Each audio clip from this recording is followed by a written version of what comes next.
Hey guys, this is the first video for a new little mini-series that I'm putting together called Ask Court Anything. I'm Court. I've been doing ElectricBikeReview.com since like late 2011, 2012. People are always asking me great questions. I love interacting at shops and trade shows and just random people. Sometimes in the airport they're like, electric bikes! It's so fun.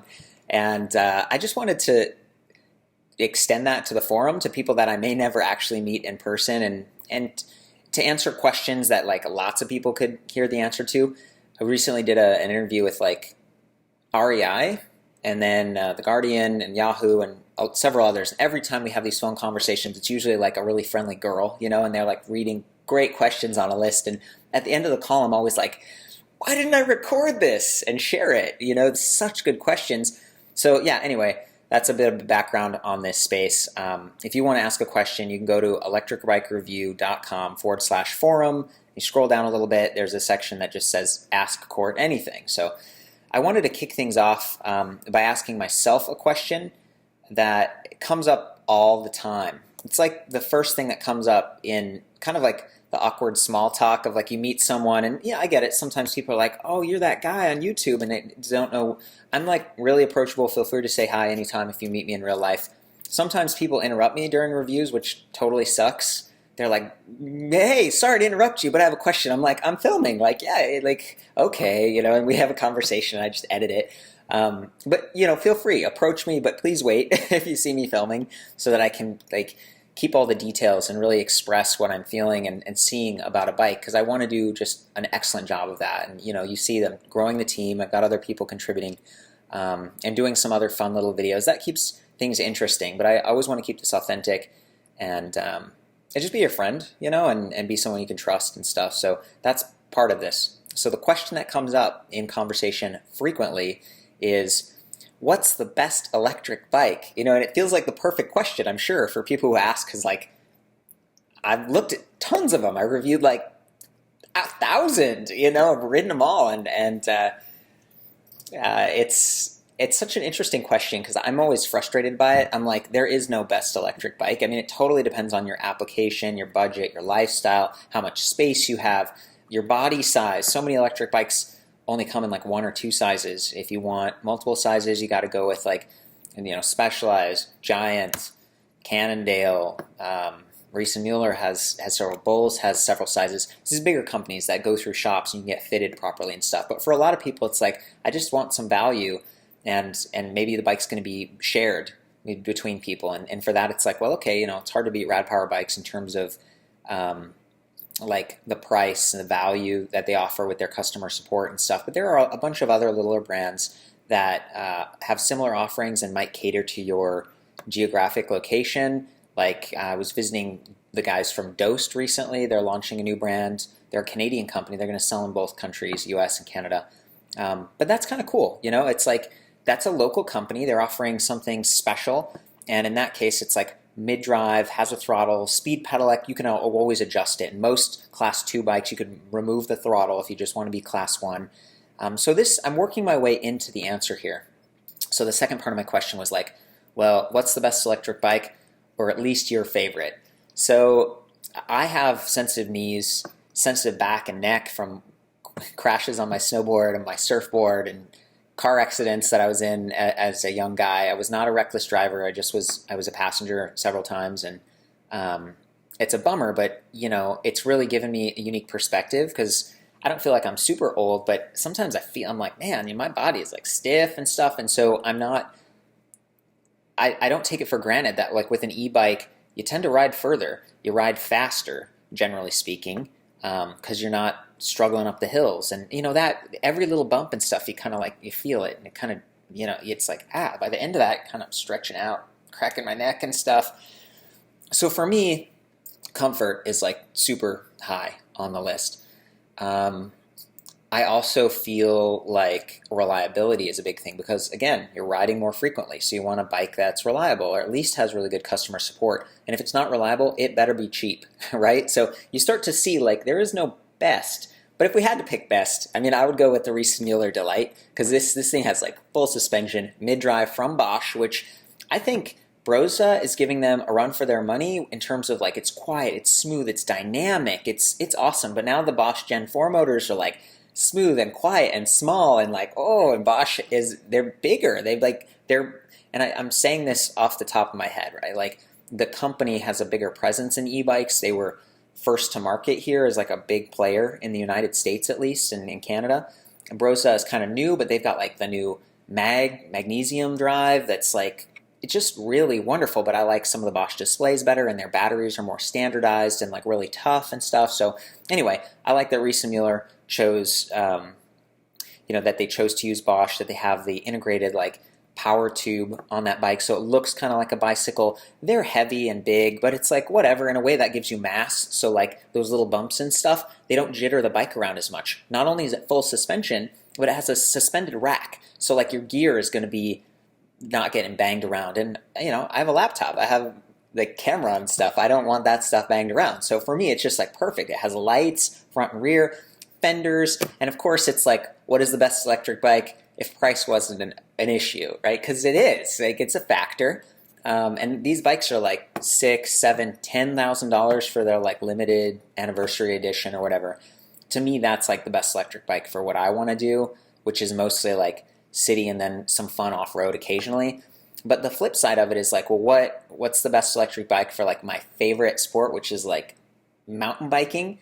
I've got to go with like the Turbo Levo from Specialized, carbon fiber frame, beautiful. Specialized does such a good job with all their little, like just the attention to detail and the custom parts that they just, so cool. But I gotta say, Trek is really killing it too. They have some amazing electric mountain bikes, and now one of them, it's carbon fiber option as well.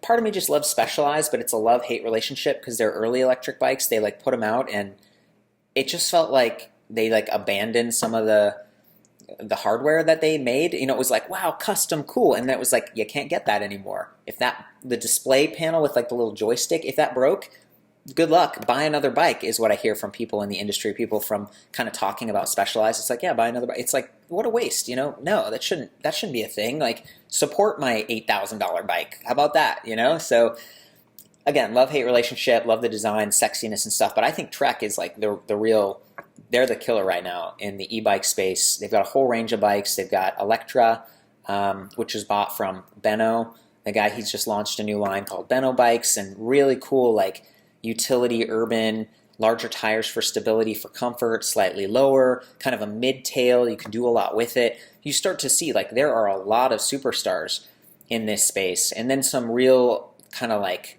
scrappy challengers that are starting to come out. M2S really impressed me. I felt like good value, kind of the rule breaking stats where it's like, we got a throttle, we got high speed, whatever you want.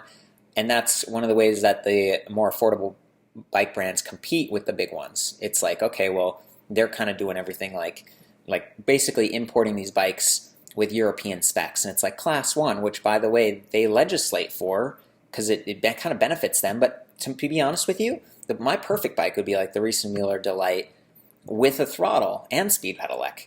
And like, if I don't want to use the throttle, I won't. Easy as that. But there are times where it's nice to have a throttle, like to get started, especially if the rack is loaded up or if you're in soft terrain or something like this. So, it frustrates me that we have this 1, 2, 3 class thing. I feel like it should just be 2 classes. It should be like Class 1, 20 miles per hour. If you have a throttle, who cares? You still only go 20 miles per hour assisted, and people can pedal much faster than that. And there are a lot of people with hip and joint issues.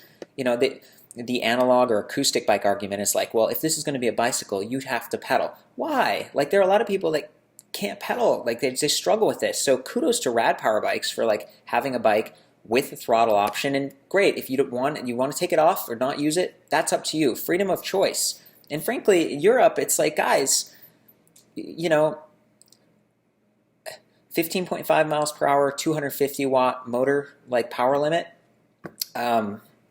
I don't live in Europe, okay, that's there. Then maybe it's more crowded, more condensed, and then they have special lanes for speed pedelec. So it feels like they're opening it up. But what I heard is that the 750 watt maximum power limit was something introduced in the United States by George W. Bush Sr., who the legend has it that like people in the politics and stuff was like, well, what should we do with these like electric bike kind of things? And they asked good old George, he's saying, well, anything that's less than 1 horsepower, that's a bicycle.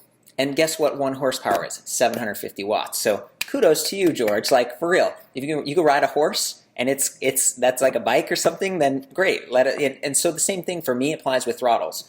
Come on, big companies, like, why not have a throttle, right? Like, that's me to you. That's not going to help me win points with these bigger companies and stuff. But they're the ones putting in the laws and doing the lobbying about riding e-bikes on trails. And I guess that's just how it is. And the complaints about trails and stuff. It's like, look, guys, if there are more people riding bikes, it's a better world. Maybe we'll have more bike trails happening. Like, wouldn't that be cool? Less traffic, more connections happening, relationships, like health, like all. That's where the focus should be, not on this petty like bickering about you have a motor, you're cheating. That's so like 5 years ago, and even then it was like, really, cheating? Like, that's what you're concerned about? Like someone getting a little bit of assistance, someone who's like maybe maintaining the trails, who's going way back into the backcountry and carrying all these tools to dig the. They don't want to exhaust themselves, so they'll use an e-bike to get there. They'll also use e-bikes. Some of the really high-end people, they aren't the ones complaining about that. Like the real riders, they're like, cool, more bikes, better for everyone. These are the people that like will train and break down their muscles and really push, and then they want to keep their cardio up, but they need to recover some of the muscle tissue, so they use e-bikes to cross-train. It's amazing. So anyone who's like still frustrated or like about e-bikes, get over it. Like, go take a ride. You need a bike ride right now. And again, the bikes blend in. There's another complaint. It's like, oh, that's heavier. There's more weight on the trails, and it's like, if I gain 20 pounds, are you going to kick me off the trails because I'm heavier? And there are people of all different sizes. The biggest damage to trails is like braking hard, skidding, or riding when it's muddy, and that can be done on a regular bike, an electric bike. That can be done with a throttle, without a throttle. So I'm not a big fan of like all these rules and limitations. I like the engineering Reese and Mueller is doing. That's great. I love the bike. It looks good. They got different sizes. Bosch, awesome. But I was really excited to see Dose the other day, because it was like, this is a new company with someone who's been in the industry, who's seen, and is listening to what people want. It's got a mid-drive, so it's efficient. It leverages your gears, and it's got a throttle if you want it, great, and it gives you speed pedelec options, but you can set that lower in the display panel if you want to. Like, that's a winner to me, and they have a full suspension version, so it's not out yet. This is just it's been on my mind, and people, again, all these comments and stuff. I wish I could answer everyone, all the questions. I spent like an hour and a half answering comments on the site earlier today, and that's like all I can handle. And there's forum comments and YouTube comments. So again, go to ElectricBikeReview.com/forum. Go to the Ask Court Anything if you want to have your question answered like this. I appreciate it, you guys, and I've never asked for anything in the past this way. I don't like pushing for anything. I just want to offer my friendship and support, but it does help the YouTube algorithm if you like, if you subscribe. I don't want to spam you guys. I purposely only do one ad for like all the videos, and I built a really good relationships with, I think, like everyone in the industry, and that's where I want to stay. I want to stay in that space with you, but you can help me and you can help this channel grow by liking and subscribing. So please do that, and I love you guys. We'll see you on the next review or the next AMA question, and we'll see you on the trails. Later.